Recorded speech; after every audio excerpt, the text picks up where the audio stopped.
Hello दोस्तों, आपका बहुत बहुत स्वागत है आपके अपने चैनल गणेश वर्ल्ड में। दोस्तों, आज हम 12th केमिस्ट्री में यूनिट 4 स्टार्ट हमने कल कर दी थी और दोस्तों इसका पहला वीडियो हमने डाल दिया था। यदि आपने उसको नहीं देखा तो वीडियो के डिस्क्रिप्शन में उसका लिंक दिया है, आप उसको देख सकते हैं, है ना।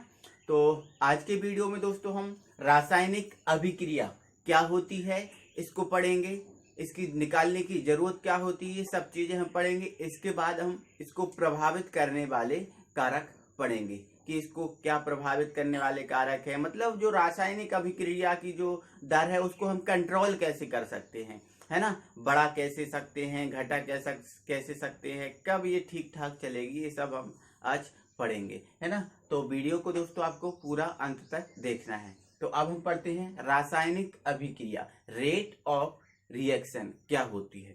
तो इसके लिए सबसे पहले आप ये रासायनिक समीकरण को समझो। मान लेते हैं ये कोई रासायनिक समीकरण है a प्लस बी और ये बन रहा है कोई प्रोडक्ट बन रहा है। क्या बन रहा है? कोई प्रोडक्ट। इस रासायनिक अभिक्रिया की दर क्या है, ये किस स्पीड से चल रही है, उसको हम कैसे ज्ञात कर सकते हैं, हम वो सीख रहे हैं। उसे ही बोलते हैं हम रासायनिक अभिक्रिया की दर। तो इसके लिए दोस्तों आपको किसी भी अभिक्रिया की दर निकालनी है तो सबसे पहले तो आपको समय सिलेक्ट करना पड़ेगा कि आप समय कौन सा ले रहे हो। इसमें जो समय लेता है वो हम इकाई में लेते हैं। किसमें? इकाई में। अब इकाई का मतलब एक होता है, इकाई का मतलब एक होता है। अब आप एक में या एक सेकंड ले सकते हो, या एक आर ले सकते हो, या फिर एक ईयर ले सकती हो, मतलब इकाई में लेना है। आपको सिलेक्ट करना है कि हम समय कौन सा लेते हैं, क्योंकि जो दर निकलती है वो इकाई में निकलती है। ठीक है, तो हमने लिया इकाई सेकंड। इकाई सेकंड हमारे लिए वेट रहता है ना। तो जो रासायनिक अभिक्रिया की दर है वो इकाई समय में निकालते हैं, है ना, इकाई समय अंतराल में निकालते हैं। और उस इकाई समय अंतराल में हम देखते हैं कि अभिकारक या उत्पाद, ये हमारा क्या है? उत्पाद है ना, और ये हमारा क्या है? अभिकारक है। तो उस इकाई समय अंतराल में हम ये देखते हैं कि जो अभिकारक है या उत्पाद है उसके सांद्रण में कितना परिवर्तन हो रहा है। अब सांद्रण तो आप जानते ही हैं, विलेय पदार्थ की क्या होती है? मात्रा होती है। विलेय पदार्थ की क्या होती है? मात्रा होती है, उसे हम सांद्रण बोलते हैं, है ना। तो इकाई समय अंतराल में अभिकारक या उत्पाद के जो सांद्रण में परिवर्तन होता है उस परिवर्तन को ही हम बोलते हैं अभिक्रिया की दर या रासायनिक अभिक्रिया की दर। आपको ध्यान रखना है। तो इसकी परिभाषा क्या हो जाएगी? इकाई समय अंतराल में अभिकारक या उत्पाद के सांद्रण में होने वाले परिवर्तन को अभिक्रिया की दर कहते हैं। आइए इसको और समझते हैं, इसका फॉर्मूला क्या है। तो मान लेते हैं कि जो इकाई समय अंतराल है, हम लिख दे रहे हैं यहाँ पर इकाई, यहाँ लिख दे रहे हैं, माना इकाई समय अंतराल में अभिकारक या उत्पाद के सांद्रण में परिवर्तन, क्या? परिवर्तन dx है। मान लिया हमने इकाई समय अंतराल में अभिकारक या उत्पाद है, या फिर अभिकारक के सांद्रण में परिवर्तन होगा या फिर उत्पाद के सांद्रण में परिवर्तन होगा, और वो मान लिया हमने क्या? dx।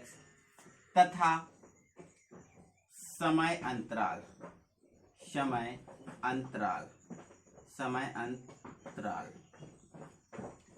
dt है। तब अभिक्रिया की दर का फॉर्मूला क्या होता है, आप उससे समझो। तो अभिक्रिया की दर का फॉर्मूला होता है अभिक्रिया की दर।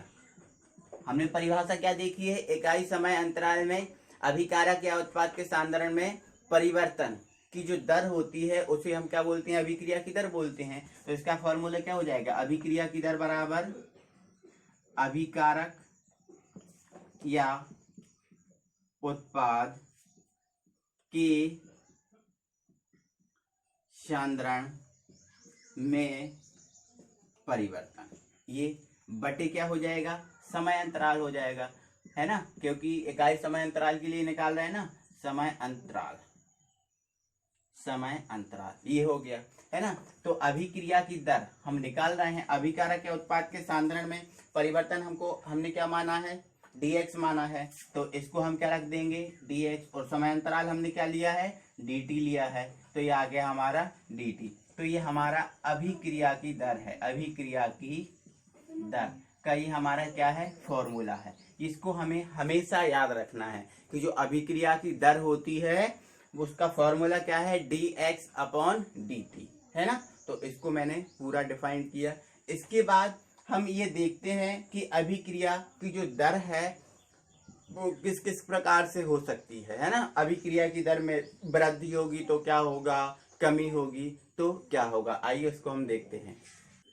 ये जो अभिक्रिया की दर होती है, इस अभिक्रिया की दर को हम दो प्रकार से व्यक्त कर सकते हैं, है ना। एक तो होगा अभिकारक के सांद्रण में कमी के आधार पर। यदि मान के चलो ये कोई ये कोई अभिक्रिया है, यहाँ पर मैं लिख दे रहा हूँ A+B और बन रहा है कोई प्रोडक्ट C, तो ये उत्पाद हुआ, और यहाँ पर क्या होता है, जो अभिकारक होता है ना। तो यदि अभिकारक ये है, इसके सांद्रण में कमी हो रही है, मतलब पहले इसका सांद्रण ठीक ठाक था और बाद में इसका सांद्रण क्या हो गया, ज्यादा हो गया, तो बाद में सांद्रण ज्यादा हो गया तो इसमें क्या हो गई, कमी हो गई। तो अभिकारक के सांद्रण में यदि कमी होती है तो जो अभिक्रिया की दर निकलती है ना, वो अभिक्रिया की दर निकलती है ऋणात्मक।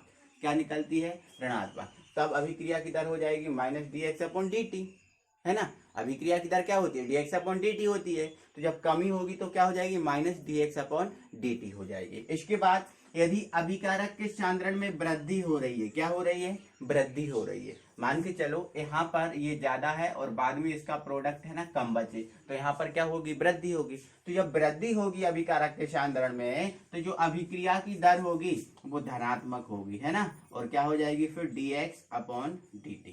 ये अभिक्रिया की क्या हो जाएगी, दर हो जाएगी, है ना। तो ध्यान रखना कि जब कमी होगी तो माइनस होगी और जब वृद्धि होगी तो क्या होगा, प्लस होगा, है ना।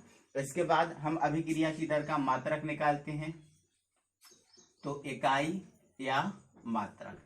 तो इकाई या मात्रक निकालने के लिए हमेशा आपको पता है फॉर्मूले की जरूरत होती है ना। तो सबसे पहले अपन क्या लिख लेंगे, इसका फॉर्मूला। तो अभिक्रिया की दर का फॉर्मूला क्या है, dx/dt है, यह अभी बताया हमने, है ना। अब हमें क्या निकालना है, इसका मात्रक निकालना है। क्या निकालना है, मात्रक निकालना है। तो आप सुनो, ये क्या है, x सांद्रण है। हमेशा याद रखना ये x क्या है, सांद्रण, और हमने ये dx देखा था, तो अभिकारक या उत्पाद के क्या है, सांद्रण में परिवर्तन है। तो सीधी सी बात, ये सांद्रण है, क्या है, सांद्रण। तो सांद्रण का मात्रक क्या होता है, मोल पर लीटर होता है। मोल पर क्या होता है, लीटर होता है। और dt क्या है, समय अंतराल, समय का मात्रक क्या होता है, सेकंड होता है। क्या होता है, सेकंड होता है। तो मोल पर लीटर पर क्या हो गया, सेकंड हो गया। अब ऊपर बटे में लीटर है तो वो बटा कहाँ आ जाता है, नीचे आ जाता है। तो इसको हम क्या लिख सकते हैं, mole upon litre into second आ जाएगा, है ना। आप चाहे तो क्या कर सकते हो, इन दोनों को आप ऊपर ले जा सकते हो, आपका मात्रक ये आ गया, है ना।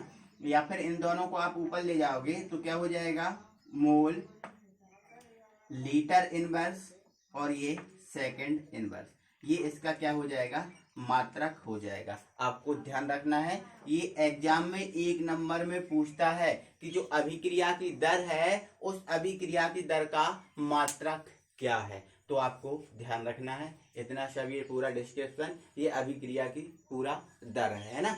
आई होप कि ये पूरा समझ में आया होगा।